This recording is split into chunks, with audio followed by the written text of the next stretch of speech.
So if you're ready, we'll take our first question. It says, do people who are worshiping on Sunday as a holy day have the mark of the beast now? No. There's a lot of, dear Christian people that have maybe worshiped on the wrong day that are going to be in heaven. And the Bible tells us that sin is knowing to do good and not doing it.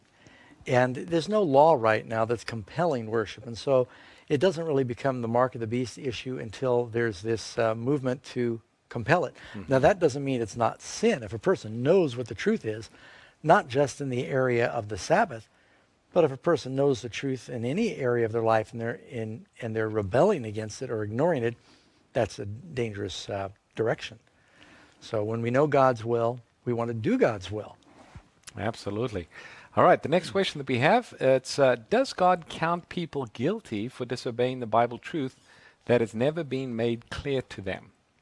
Yeah, this is actually similar to what I was just saying, but let me give you another example. I expect to see King David in heaven. David had at least a dozen wives. He didn't know. At the time of the ignorance God winked at, if I took extra wives, I'm not going to make it to heaven. Because I know. Matter of fact, my lake of fire would begin in this life for me.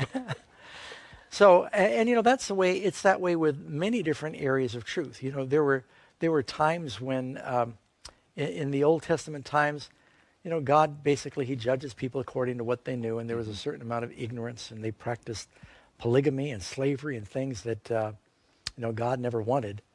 And Jesus said, even divorce. He said, Moses gave you a law regarding divorce because of the hardness of your hearts. But Christ came and he raised the standard. So we know better. See, so the standard's higher now when we know truth. Christ said to the religious leaders, he said, if you did not know, you would have no sin. But now that you see, your sin remains. I think that's John chapter 9 when he healed the blind man. Mm-hmm. So what you know makes a big difference. Mm-hmm. I'm reminded of the verse where Jesus says, you shall know the truth, and the truth will set you free. Yeah. So sometimes people might think, well, Pastor Doug, don't tell me anything more. I don't want to be responsible, but we need to realize that truth is a liberating thing. It sets us free. Yeah. There's a peace, there's a joy, knowing that we are doing those things pleasing to God. I had a person come to some meetings like this that I did, and he said, I wish I never came. He said, because now I know too much. And I said, well, I'll pray you're miserable until you surrender. Then you'll be happy. Mm-hmm. Mm-hmm. But you don't want a person to be comfortable in their slavery. Right. Yeah. So you want people to be saved.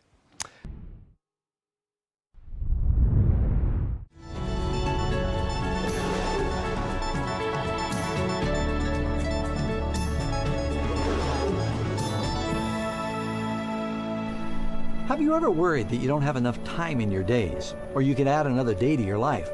Well, perhaps there is a way for you to add a whole nother day to your existence. Watch how easy it is. I just stepped into yesterday. No, I'm not talking about going back to the future or back in history. I happen to be standing here in Taveuni, Fiji, one of the only places in the world where the International Meridian date line runs through a piece of land. People have not always been able to play with time this way. Back in 1878, Sir Sandford Fleming, a Canadian, he recommended to the science community of the world that the globe be divided in 24 even segments, each separated by 15 degrees of longitude, that would establish the International Time System. In 1884, there was a Prime Meridian Conference held in Washington, D.C. to standardize time and select the point for the Prime Meridian, which would be 0 degrees on the globe. It ended up being Greenwich, England. But that's not where we are. We are on the polar opposite side of the planet right now, but we're going to step into the future. You want to come? And look at that. The Lord is still with us, even here. He'll continue to take care of you, friends, wherever you go. Friends, do you sometimes worry about the future? What will you eat? Will you have a home? Are you going to still have your job? What will you wear? Jesus tells us in Matthew chapter 6, verse 25 through 34, don't take thought for tomorrow will take thought for the things of itself.